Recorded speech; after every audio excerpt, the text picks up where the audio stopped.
Continuing our team coverage right now, we have first-hand accounts of what happened during the shooting at the Pulse Nightclub.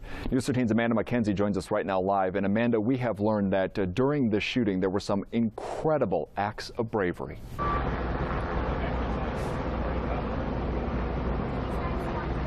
Yes, Joel, one witness describes how in a matter of seconds, the lively Latin night turned horrific and bloody. But when he realized that he was not one of the victims shot, he turned and grabbed some of the injured to carry them to safety. I was right by the VIP where the lounge where the couches were, and the guy next to me drops and there's blood and I feel like wetness, and then I see behind me there's a bunch of people falling and screaming, and then you're hearing that bang bang.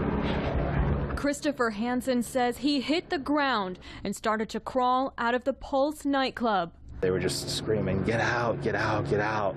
But, you know, when you see somebody laying there bleeding, you can't just leave them. So I put him over my shoulder and got him across the street. Hansen says one man was shot in the back, but the bullet never went through. I took my bandana off to plug that wound to make sure that that guy's name, that was Junior, he was able to not bleed anymore. He says paramedics were quick to get to the scene, and as word spread about the mass shooting, friends and family members arrived, hoping to find their loved ones. My son's boyfriend, they saw him being transported into an ambulance with multiple gunshots.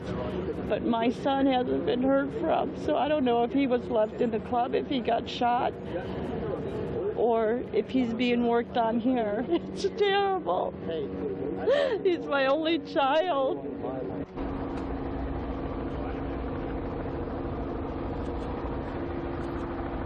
Identities of the victims are starting to be released as the next of kin are notified. Officials said earlier that many of the bodies are still inside the Pulse nightclub as the crime scene is continuing to be processed. Now, as soon as we have more information on the deceased, we will share it with you. Live in Orlando, Amanda McKenzie, News 13.